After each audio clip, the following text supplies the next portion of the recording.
Well, good afternoon, folks.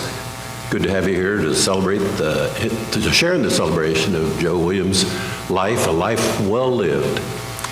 For those of you who are keeping score in the program, I'm the John of the John and Gerard duo. So, John Raines, I was asked to share a few comments here at the beginning. So, glad to do that. Feel honored to have been asked to do that, and welcome you all here, family and friends.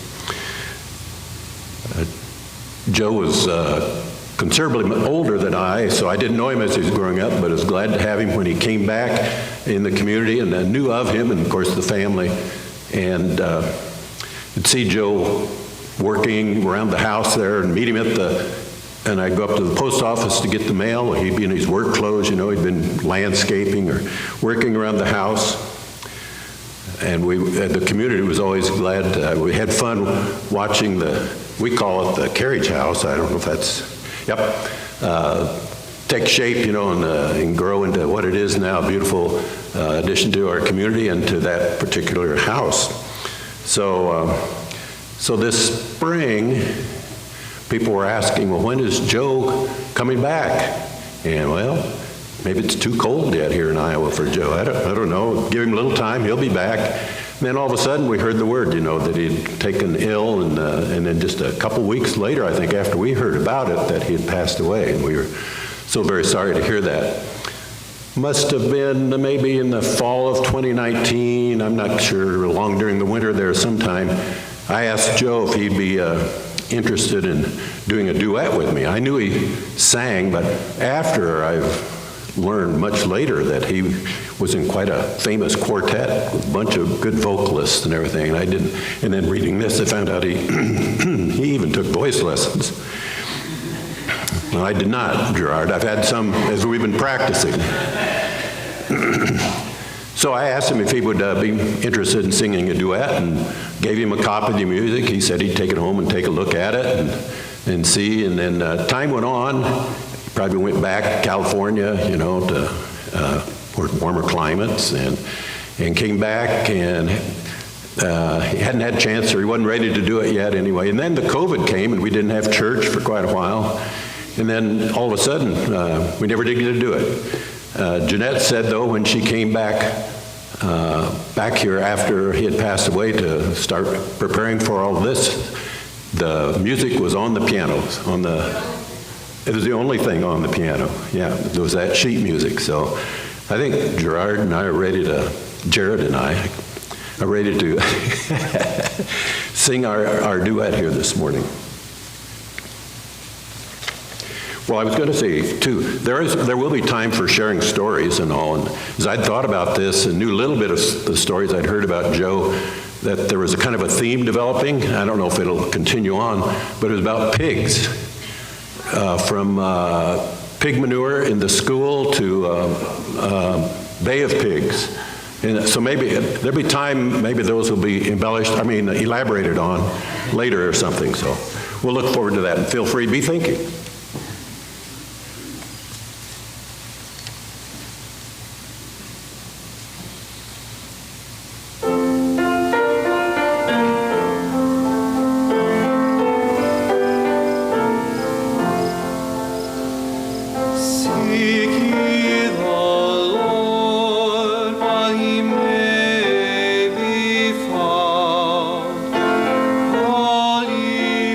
Upon him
please stand and join us in singing hymn number 157, The Love of God. We'll sing verses 1 and verse 3.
Good afternoon, everybody. My name is Raymond Williams. I am one of Joe's cousins, nephews. Like a cousin, anyway. I'm part of the generation of the early nephews and nieces of Joe who got to see him in the 50s and the 60s, along with my cousin Willie, Randy, Tracy, Susan, Barbara, and my sister Lori. And it was during the time when he was the really cool jet fighter pilot for the Air Force. He was off in the world somewhere, flying his jet for the Air Force, but he would always come home. And my sister and I, and our parents were living in the new suburbia outside of Kansas City, and he would always come. He was coming up to Iowa, coming from where he was driving from. He would always stop at our house, and it was always a big deal. First he drove up in his little green TR3, Triumph TR3, ragtop, and then it was a TR4, which was red. And it was such a big deal. My mom and my dad at that time were in their 30s. And so, a little looser with their daily activities, but my mom was bound and determined to hook him up with whomever she could find in Johnson County, Kansas, to become the love of his life and have him settled. So that didn't work. obviously. But it was great fun, and he loved it, and he was always smiling, and he was always just, it was such a huge event when he showed up. And we all the cousins of my generation have their own individual stories about Joe during that time, but I think we can all agree that whenever he came back, it was a big deal. One of the biggest events of my life when I was a kid, scrawny little 10, 12-year-old kid, was I was ready to get away from my sister and head to Iowa, and he was there, and he volunteered to take me in his TR-3. Now, the floorboard was full of oil cans. I guess it burned oil quite a bit, but my parents said, yeah, go ahead, take him. And he volunteered. I'm not sure why, but, and so we took off. And it was before the days of I-35 from Kansas City to Des Moines. It may have been there for a little while, but it wasn't there for very long. So we took Highway 69, which of course took about 8 hours to get here, but he got here. And it was always so cool because whenever he'd show up, it was a big deal to the cousins too. I mean, I've asked several of them, yeah, when he came to town, it was a big deal. And family came. Lois, Barbara, and Susan's mom and her family, they would come from Ohio a lot of times, and we'd just have this big family gathering, and a lot of it was revolved around Joe being able to come back. He always came back and he had slides from whatever he was doing, wherever he was at. I think they're all unclassified.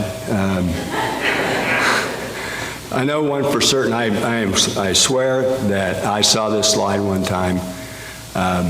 He put it on there, and it was a picture of a sports car belly up in the bottom of a crystal blue, clear blue lake somewhere in Thailand. And the story was, one of my friends, one of my buddies got out of control.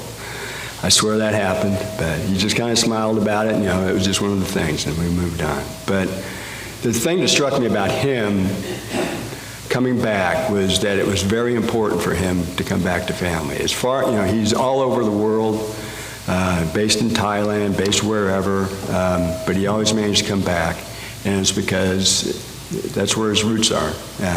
And you can see that when Joe and Jeannette bought Malo's, Joe's mom's house up down here after she passed. He's living in California, and but they wanted to come back, and that was, to me, that was really, really important to show to all of us, that our family is really, it's just, it's ingrained in us, and I'm just so very thankful that I was able to be a part of his life, and he could show me in some way how important it is to stay connected, because it all makes us be better human beings.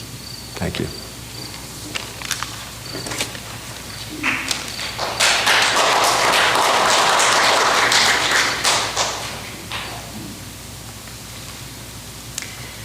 Thank you all for being here today. It's been a minute since I've seen some of you, and it's really good to be here and just reflect and enjoy one another's company. And for those who've been at the house helping my mom, thank you. For those who traveled long distances, thank you.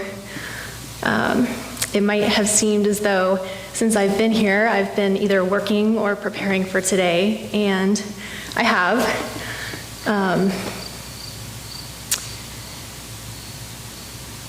But enjoying one another's company isn't always about conversations and doing things. Sometimes it's just about being in someone's presence and enjoying their aura and just soaking it all in.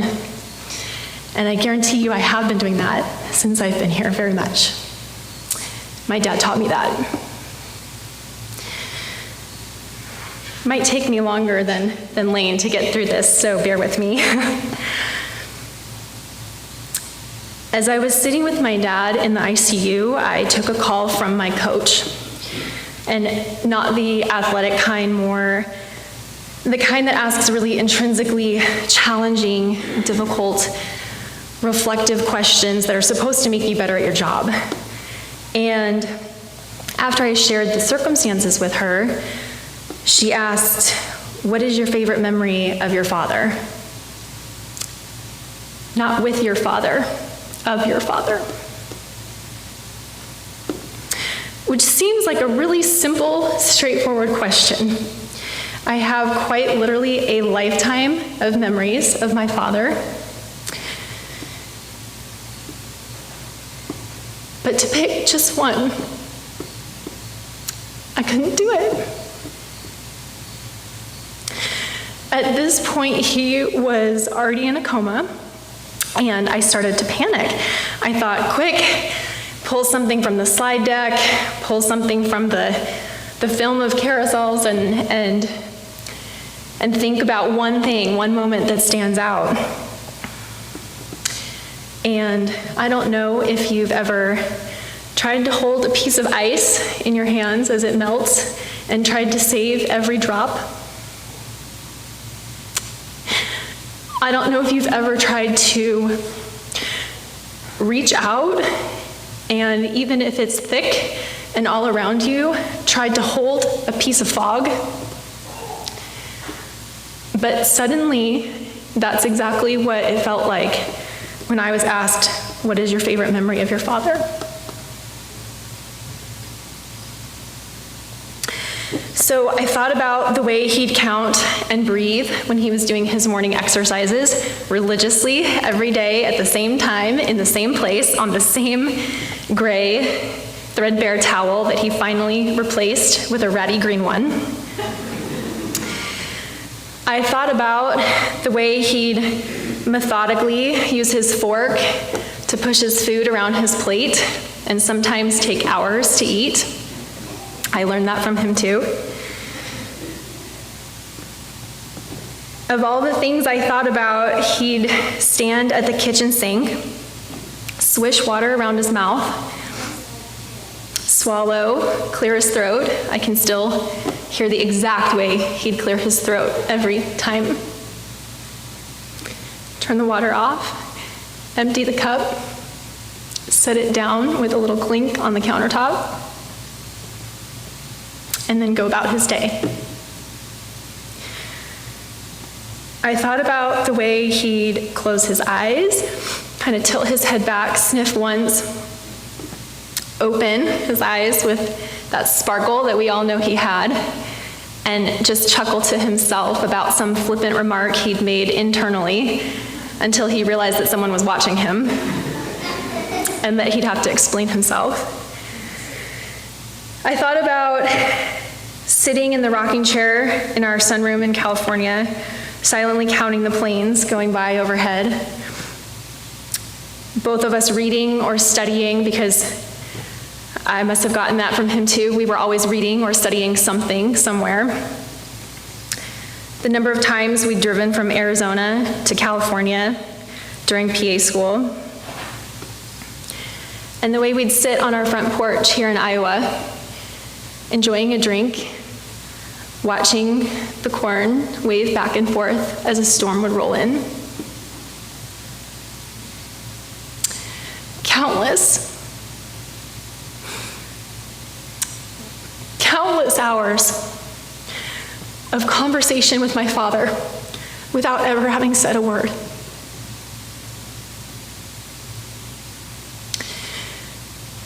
And that's when I realized, sitting by him in the hospital, watching him rest, that we were still having a conversation. So I stopped panicking. I stopped trying to pick out all the moments that are so finite and fleeting. And I told my coach that I didn't have a favorite memory of my father,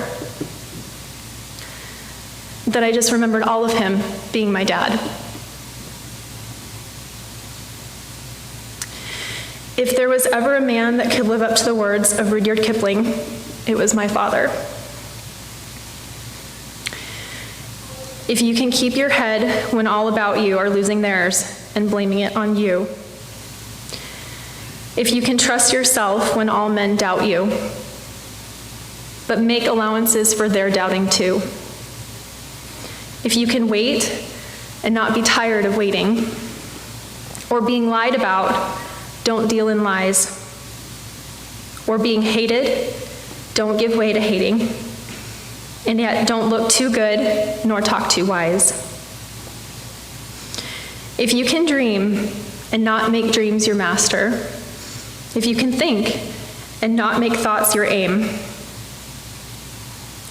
if you can meet triumph and disaster and treat both those imposters just the same, if you can bear to hear the truth you've spoken, twisted by knaves to make a trap for fools, or watch the things you gave your life to broken,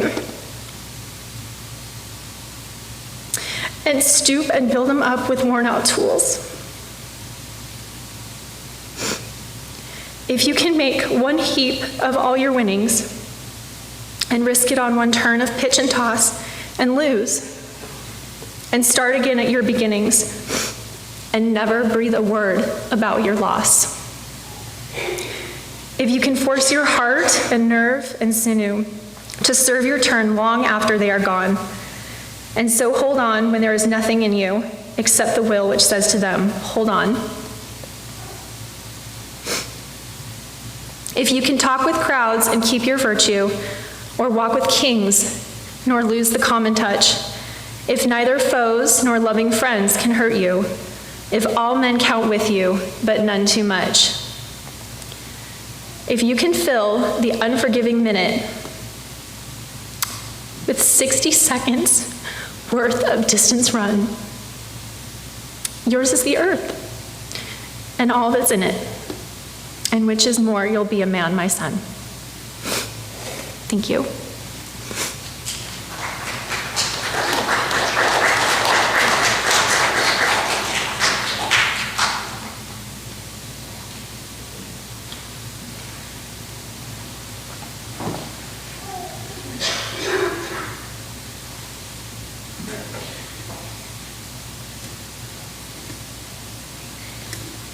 My wife, Carrie, had spent a lot of time at the piano accompanying Joe, so I'm honored to sing a song, Lord of the Dance, that they performed together many times.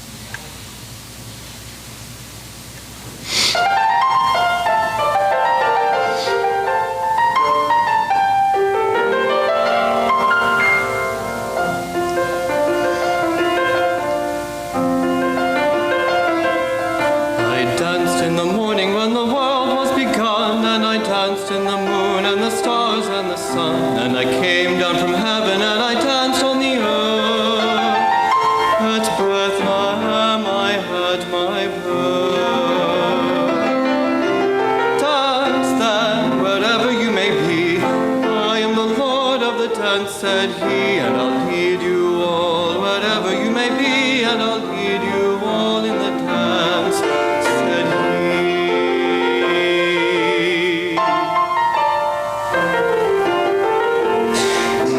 I danced for the scribe and the Pharisee, but they would not dance and they would not follow me. I danced for the fishermen, for James and John. They came with me and the dance went on.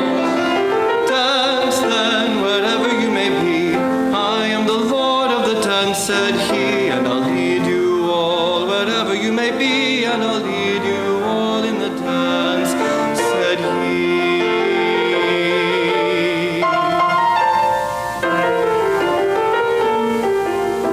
I danced on the Sabbath and I cured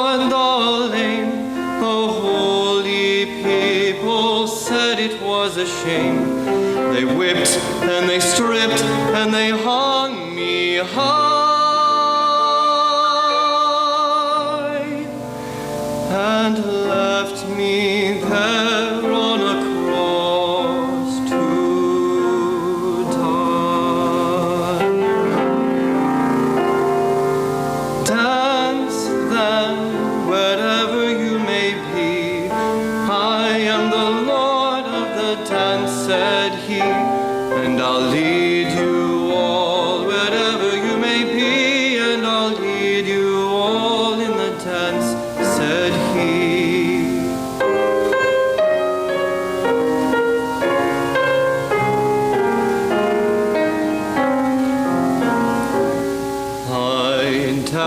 danced on a Friday when the sky turned black.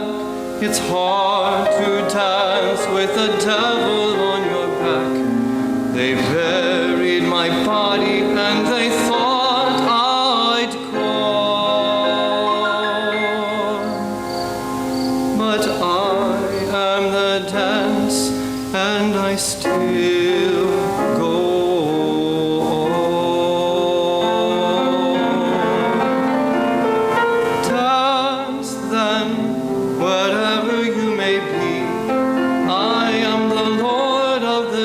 Said he, and I'll lead you all wherever you may be, and I'll lead you all in the dance, said he.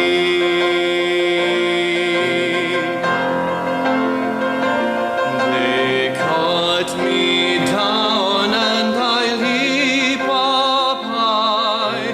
I am the life that will never, never die. I'll live in you if you'll live in me. I am the Lord of the dance, said he. Dance then, wherever you may be. I am the Lord of the dance, said he. And I'll lead you all wherever you may be. And I'll lead you all in the dance, said he.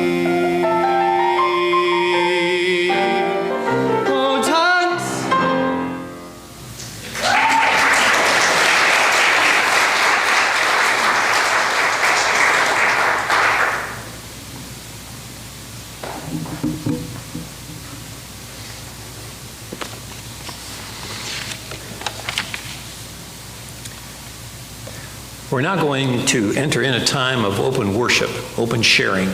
And for those of you that perhaps aren't acquainted with how the Quakers do things, we want to provide opportunity for the Holy Spirit to lead you and speak words through you, ask perhaps for a verse, a song, or something. Whatever the Holy Spirit is telling you, respond to it and make it happen.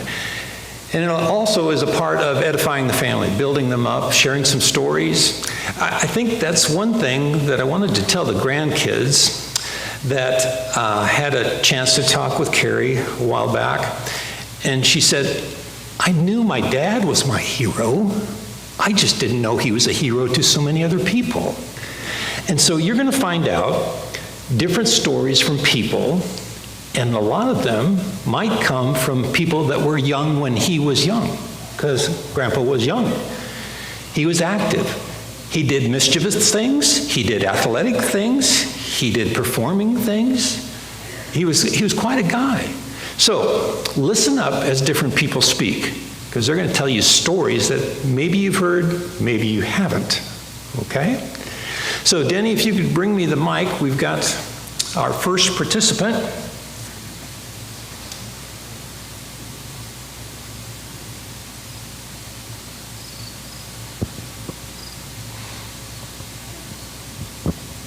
I will, in a sense, be the keeper of the mic for this.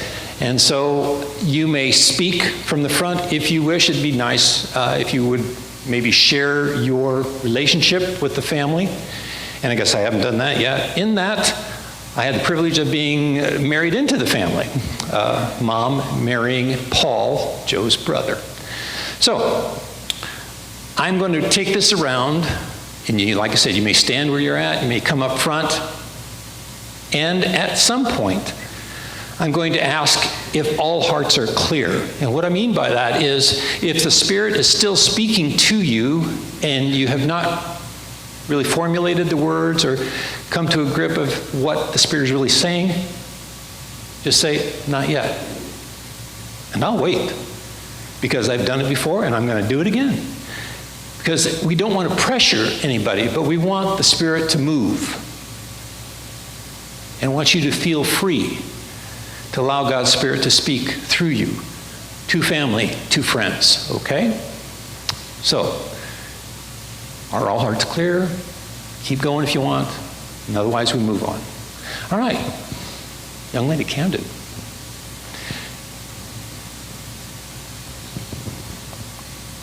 Hi, I'm Camden. I was the one who first called Joe Papa Pop. He was like, everything is dark, and then he's the one person that's lighting up the whole room, that's making everyone put that smile on their face. And he's told me so many stories about my mom and my aunt, and every single time they've made me laugh, because he has a way of getting inside of you and then making you smile. And to me, it's just really hard not to laugh when he tells me these things and he shares these memories with me. And it's just, he's been with me for a while, so it's really hard to kind of be up here in front of everyone and share some of these times that we've been together. And we don't have a lot of memories, and most of them aren't really, like, I guess, exciting. The most exciting one was probably just us sharpening pencils and talking about random things. But he was a hard worker, and he was fun. He liked to do things his way. If someone said, like, for example, hey, we can't do this, then he would find ways to make people say, okay, well, you can do it. You can try it. He had a way of being that one person that everybody wished that they knew, because they were just seemed so perfect and amazing. It's just hard to think that he's not with us anymore.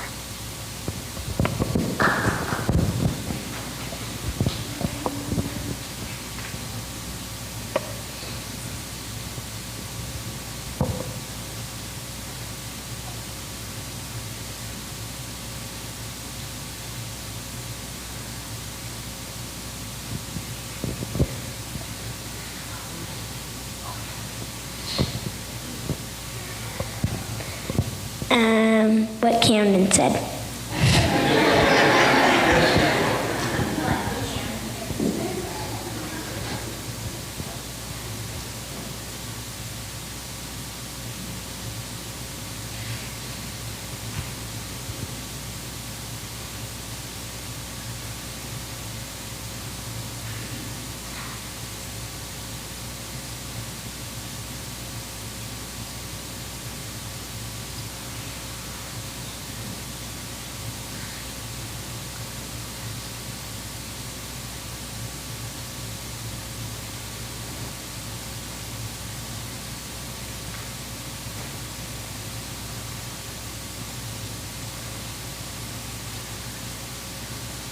Just like you, lots of memories.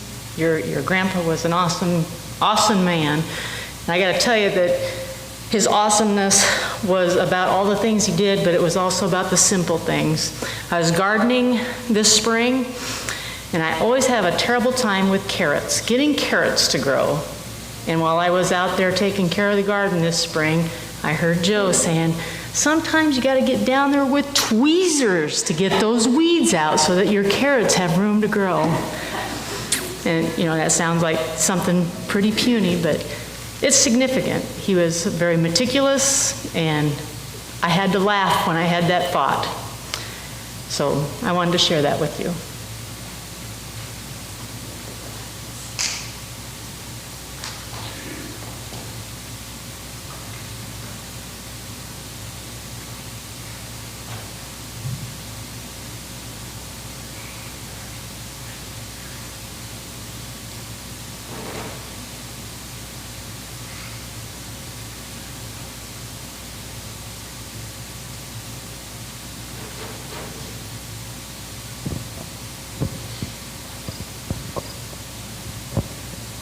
Hi, I'm Lori, and Uncle Joe was my uncle. So my fondest memory of him is when we would be up here and all of us cousins would be playing cards. And he taught me how to play hearts and how to win at hearts by cheating, because he let me look at all my books, everything I had captured, so I would know whether my next card would beat what everybody else had. If you don't play hearts, you won't understand, but it's a big deal. But there's no way as a kid you can do that without looking at your cards, laying them down behind you, and then knowing exactly what the next one was. And then it was just successful. And it was heart-touching, and he was a great teacher.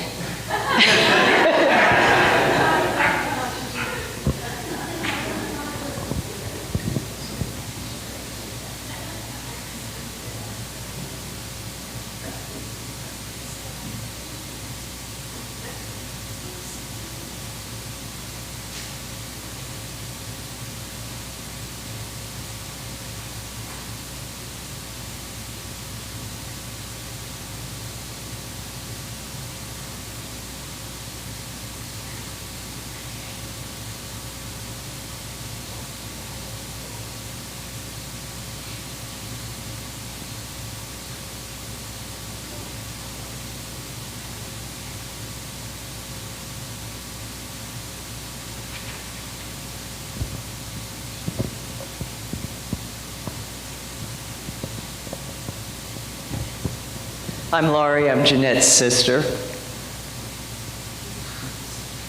And Joe is my first brother-in-law, and he taught me how to balance my checkbook. And my mom was welcomed into their home in Tustin for the last 7 years of her life. And my sister Kath and I sure appreciated it. Made our caring for our mom a lot easier. And Joe didn't do it for accolades or thank yous. He did it because it was the right thing to do. And I always enjoyed when he would tell a joke, because you thought he was just telling you a story. And as it went on, you looked at his eyes and he'd have that little twinkle. So all of a sudden you knew that you were being taken in, hook, line, and sinker. And he would do it very subtly, and you got nabbed. Anyway, it was such a pleasure to have him in our family, and we sure appreciated him.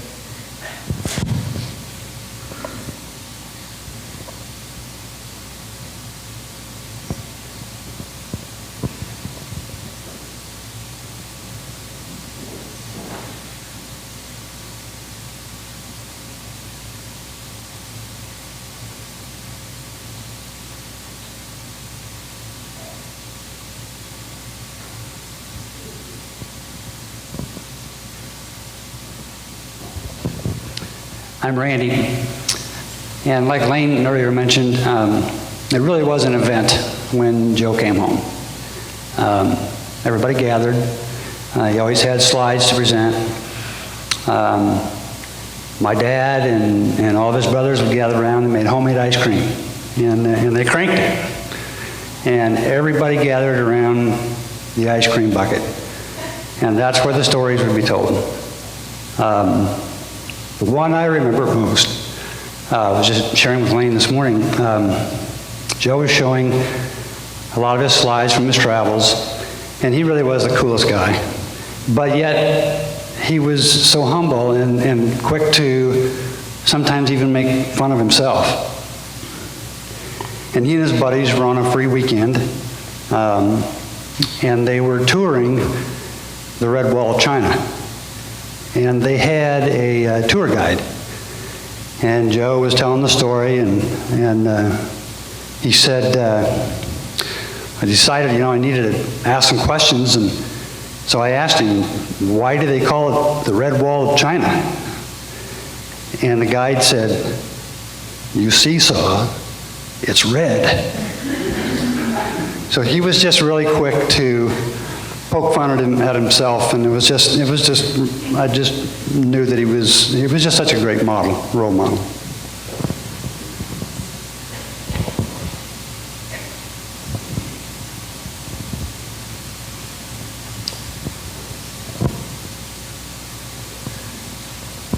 Well, I hate to admit it, but I'm the oldest cousin here. No, I'm happy to admit to it. It gives me more time to have got to know all my cousins, my aunts and uncles when they were all alive. Joe was always exciting to be around, that glint in his eye, and competitiveness when we played croquet out in Grandpa Luther's lawn, which was so lumpy. If you ever got it through the wicket, you did probably cheat. But my brother so aptly brought up the ice cream, because no meal for Joe was complete without dessert. And the frozen ice cream around the old cranker, it's was the memory that had popped into my head immediately when I wanted to say something, because it was just good times and everybody smiled. Everybody was happy. We loved each other. Still talk about those times. We will for a long time, and we were grateful to have Joe as long as we did. And he'll be missed around the ice cream turner as well as the card table and the storylines.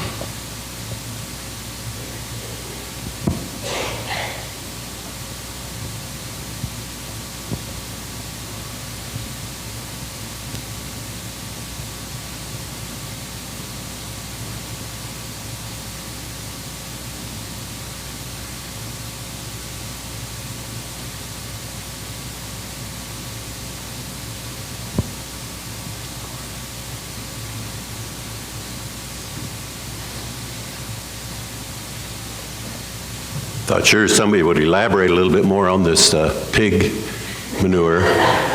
And we've all been gloating over Joe and everything, but he did have a little bit of a, I don't know, darker side. And I'm just going to tell this story because I've heard it, I wasn't there, and the person who I've heard it from said he wasn't there either.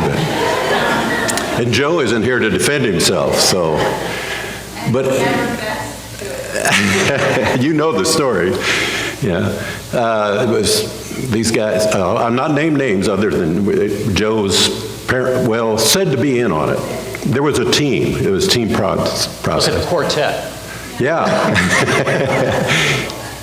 So this is back in high school, and they'd gotten some, I say pig manure, they must have done a little research on this because it was actually boar manure. Now how they sorted that all out, I'm not sure. It must have been, anyway, and then one night or late after school, somehow they got it into the superintendent's office on the radiator. And of course it heated up overnight, and the next morning they came in and the superintendent, who did this? And he wouldn't take long to find out what had happened. And he decided to get together with the superintendent of the school board, happened to be Luther Williams. They went down to his house, Luther's house, and told the story. And I don't know exactly what all was said other than Luther said, if we ever Joe was in the room next door, hearing all this conversation. If we ever catch this guy, and I'm not sure what they said, but it wasn't going to be good, ride him out of town on a rail or what. But as far as I know, they never did find out. It came out later years. There are people back here could tell you more of the details, but they are not speaking up. So anyway.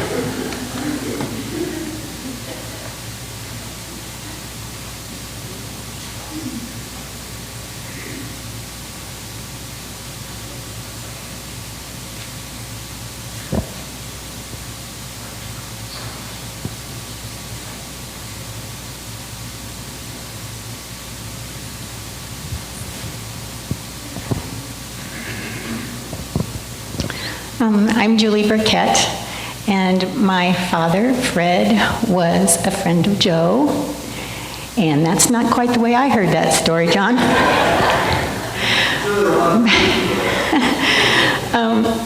But through quartet and friendship, I heard a lot of stories about Joe, and most of them I shouldn't share with you. But something that was very meaningful to me that I wanted you to know.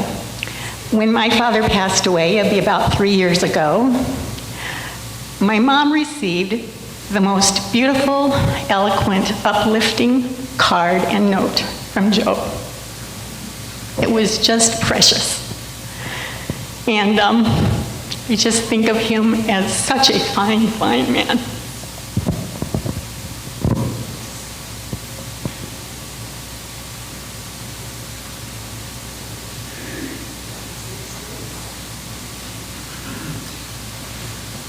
I've had the privilege of also marrying into the family, and Carrie and I were, the silver lining of all of this is we spent a lot of time with family this summer, and 2.5 weeks in California, and following Joe's passing, I spent a lot of time in the garage, which is also a place where Joe spent a fair amount of time. And anybody who knows that side of Joe, he had every tool imaginable. Like if it was possible to create something, he wanted to have a tool so that he could do it. If it came up, then he'd already have it's there.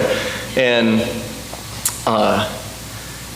helping clean up and trying to organize things and just find where things go. I mean, you can imagine just the cabinets, the shelves of things that there's no possible way a single person could need and use all of this stuff.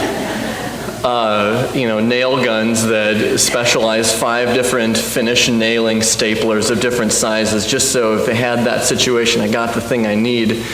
And I think it's a huge sign of who he was. He wanted to be somebody that was ready to do what was needed to help the people that he cared about.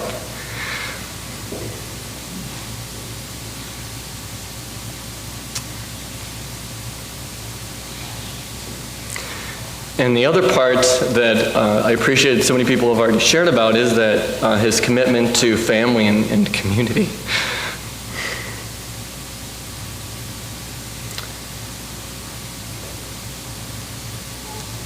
The power of his quiet example.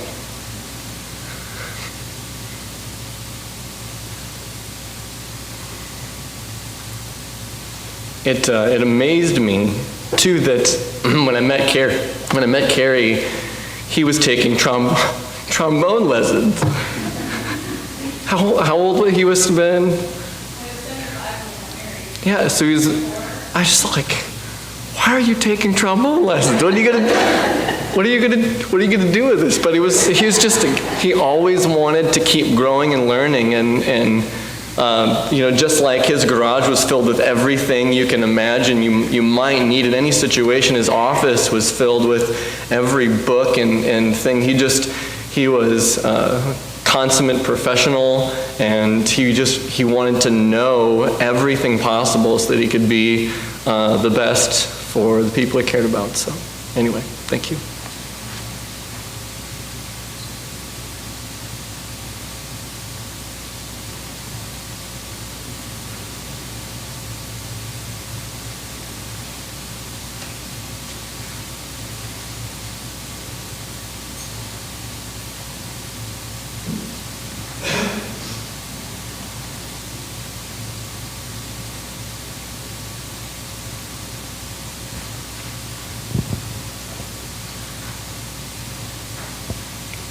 Are all hearts clear?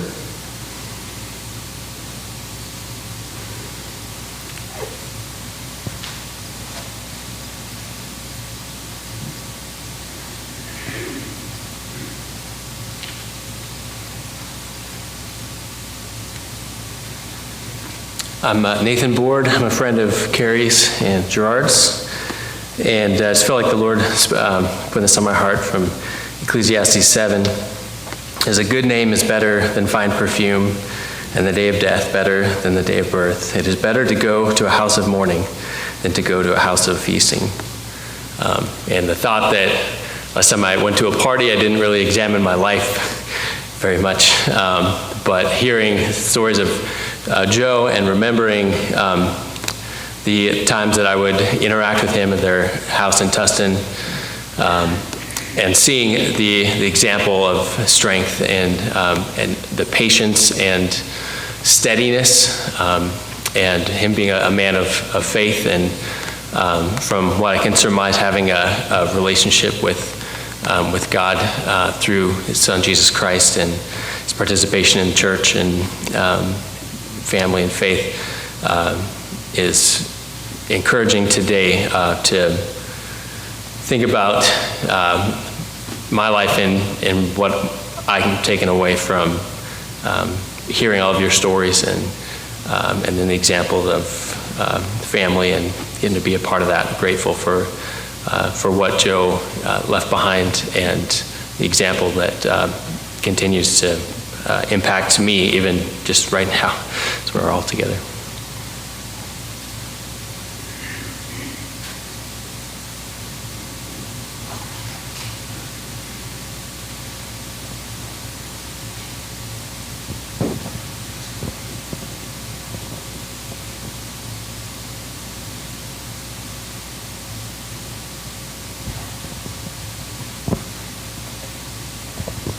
I don't know, it just struck me hearing all the stories and remembering all the things. It seems like Joe's whole life was just preparing to be a grandfather, to be the best grandfather he could be, and all those steps along the way. So you guys are really blessed.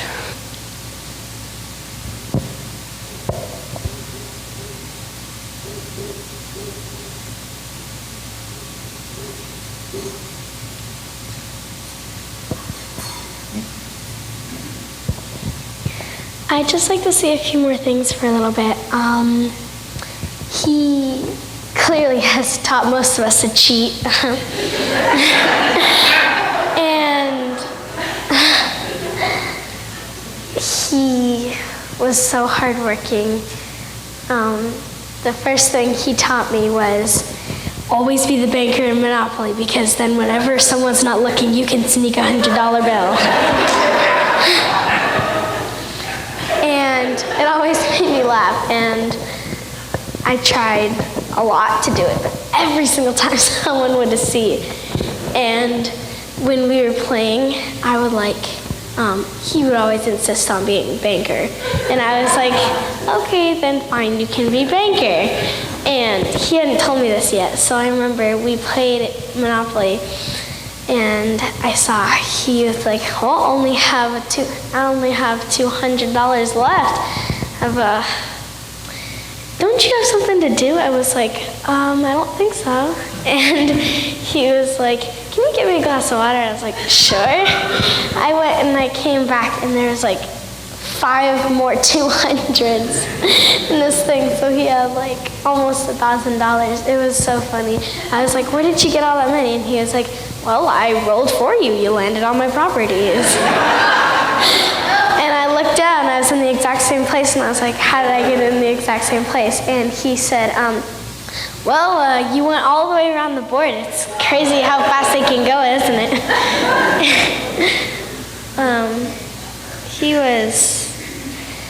He just always found a way to do something, and then if he hadn't thought about it for a while, he would find a way to cover it up until he could. And after the game, I was like, hey, Papa, did you cheat? And he was like, me? Cheat? Yeah. And then it was a good day, and I'm gonna remember it for a while because I've been with him. We've shared some memories, and he tells me things about my aunt and my mom. It's so funny. I think my favorite one was one time they both got up, and one of them turned on the TV, and the other got some tubs of ice cream. And they said that everyone was asleep, and they started watching, and they were eating the ice cream on the floor. And then he came in for a glass of water and saw them, and they were both right there eating ice cream in front of the TV. But he's always been a really funny person, and sometimes when he tells you stories, he makes up parts of it, but you always find out the whole story later on. So.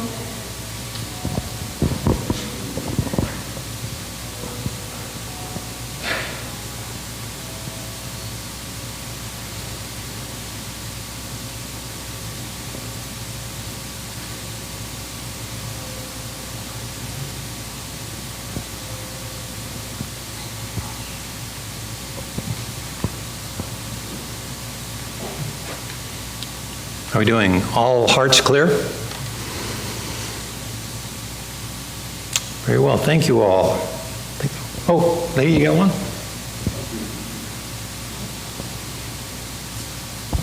One thing Papa did to cheat, we were playing a game of chutes and ladders, and he wanted to get the really big ladder up to one of the numbers in the 80s so he could win. And he thought he could go up the ladder and finish his turn up on top, but he had to keep going through. And we have a picture. He's like,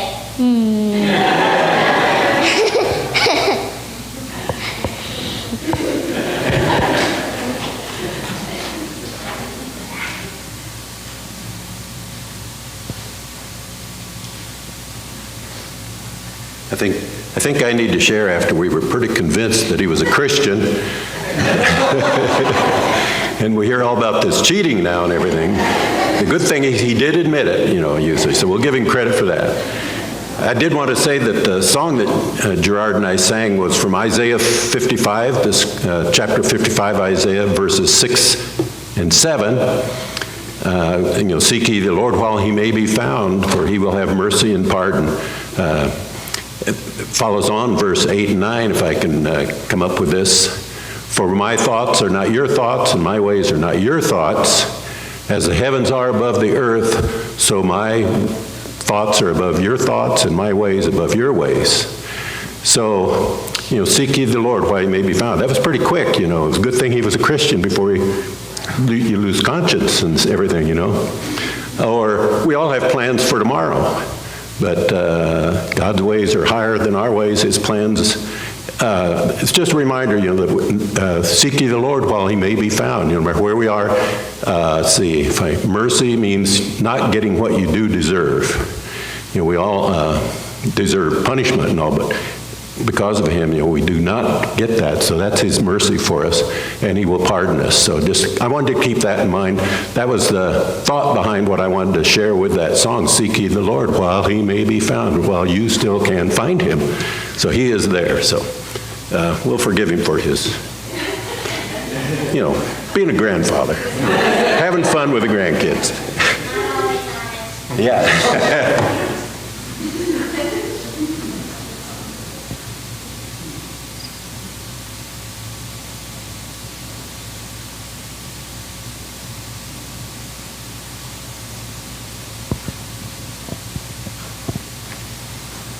As you can see, I'm flexible, so are all hearts clear? Very well. Thank you.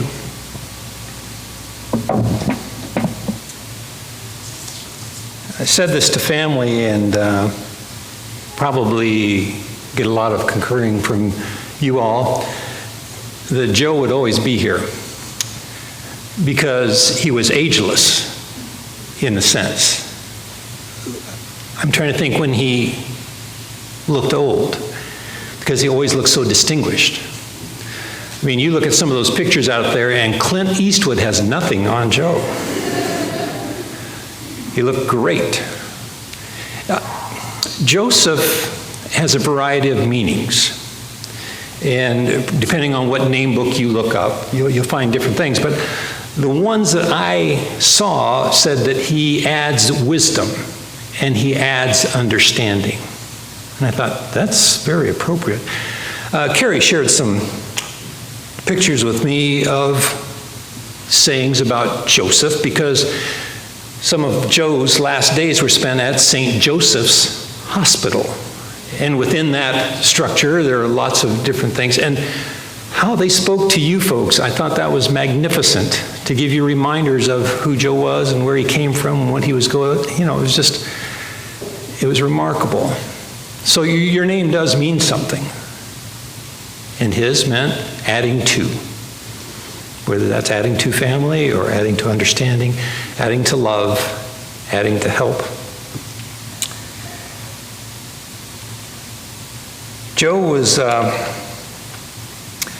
not Joseph, but he was a Joseph. So looked at some parallels there between Joseph in the Old Testament and Joe. And the interesting thing is Joseph had a coat of many colors. Joe had many jackets of many colors. You could say, going back to athletic uniforms back in high school, band uniforms, choral robes, flight jackets, military uniform, which was an interesting sidelight to me, and perhaps again it was Carrie, just said that you had asked him to wear his military uniform somewhere, and you caught a little bit of the man that had gone through much, because he said, no, it's not a costume. It means a lot of what has happened, what might happen, what will happen. So that's one of his jackets. And then he was also part of a group called the Polka Dots, where they all wore polka dot jackets. And I thought that was a little squirrely when I saw some of these things, but it was camaraderie, it was friendship. And they did things that I don't know much about, and they did a lot of things that I don't want to know anything about. He had the United Airlines jacket, and then he carried the mantle of husband, father, and grandfather. Coats of many colors, stripes, responsibilities. He was part of a group, and there's a cap out there, and there's a picture of him with one of the grandest mustaches I've seen in my life. I mean, he looked like he should have been in a movie, had a holster on his side and ready. But you can see, I think it was the Voodoo Pilot Association. And part of that, my understanding was that they would go out to places, take pictures, be places they shouldn't be. And their motto was, alone, unarmed, unafraid. I don't take issue with that last one, except in a story that he said one time he was looking down through his scope or his lens or whatever, and he saw guns pointing up at him, and he encouraged the pilot to go higher. So it might not have been afraid, but he was concerned. And I thought, how it must be for a man, men and women, who have that responsibility to be in danger's way. And sometimes I've heard it's good to be alone, because then you don't have to worry about others. But it's not good for man to be alone, he found out. And so he found you, Jeannette. Aha. And I thought maybe he wasn't unarmed, but he was disarmed. He was disarmed by you girls. I mean, I think I saw times where you could make him do about anything. So he was disarmed.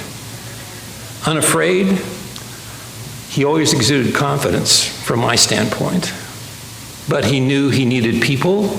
That's why I think he served community and family, because he knew, I'm not alone.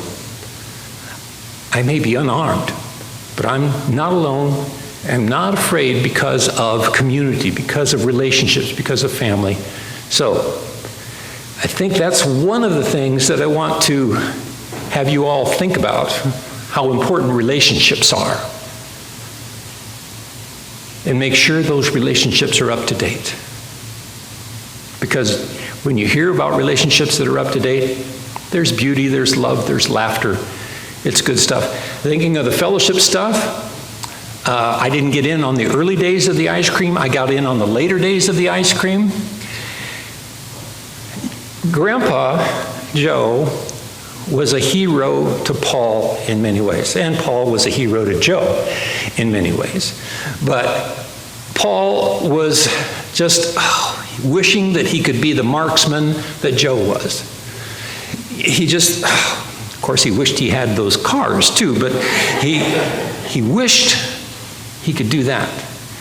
And when there was ice cream, he always wished that he could eat as much as Joe.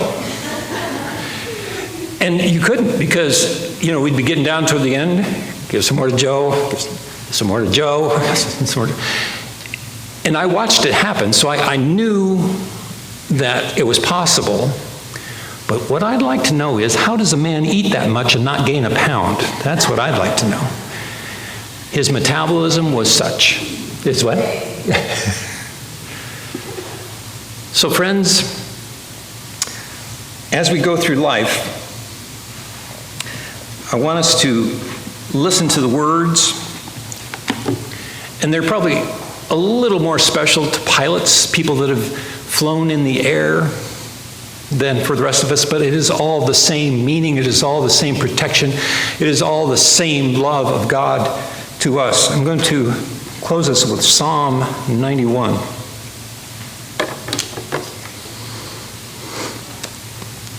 He who dwells in the shelter of the Most High will rest in the shadow of the Almighty. I will say of the Lord, He is my refuge and my fortress, my God, in whom I trust. Surely He will save you from the fowler's snare and from the deadly pestilence. He will cover you with His feathers, and under His wings you will find refuge. His faithfulness will be your shield and rampart. You will not fear the terror of night, nor the arrow that flies by day, nor the pestilence that stalks in the darkness, nor the plague that destroys at midday. 1,000 may fall at your side, 10,000 at your right hand, but it will not come near you. You will only observe with your eyes and see the punishment of the wicked. If you make the Most High your dwelling, even the Lord, who is my refuge, then no harm will befall you. No disaster will come near your tent. For He will command His angels concerning you to guard you in all your ways. They will lift you up in their hands so that you will not strike your foot against a stone. You will not tread upon the lion and the cobra. You will trample the great lion and the serpent. Because He loves me, says the Lord, I will rescue him.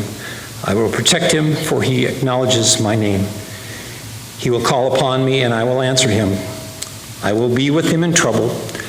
I will deliver him and honor him. With long life will I satisfy him and show him my salvation.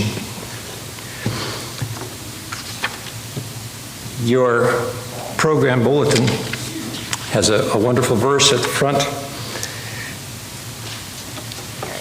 I'm glad you emboldened that because of your story, that coming in the hospital, they gave the news, what the possibilities were.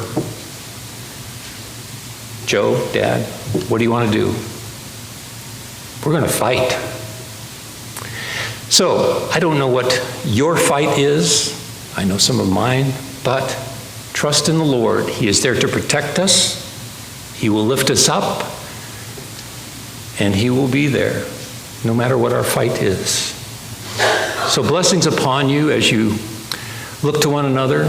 Seek the Lord while He may be found, and He may be found in the eyes and the hearts of someone else here today. So blessings to you all.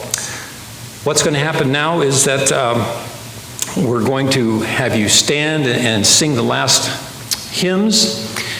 And after that, the family will go out, and we're going to go out, and we might have a little time before we go out to the cemetery, but you are all invited to come to the cemetery for services at 3 o'clock.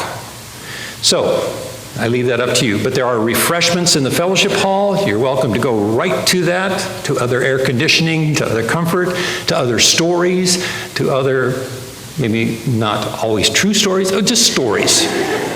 But that is where we will go. But I will lead the family out and let them be at their leisure, but we will have a 3 o'clock graveside service with military honors out there.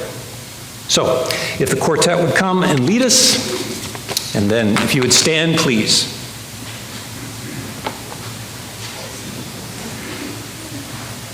The first hymn we'll be singing together is number 779, I'll Fly Away.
singing, everybody. Our last hymn will be singing together. We accompanied as well by Carrie Krupke on the organ. 705, It Is Well With My Soul. And we'll sing all 4 verses.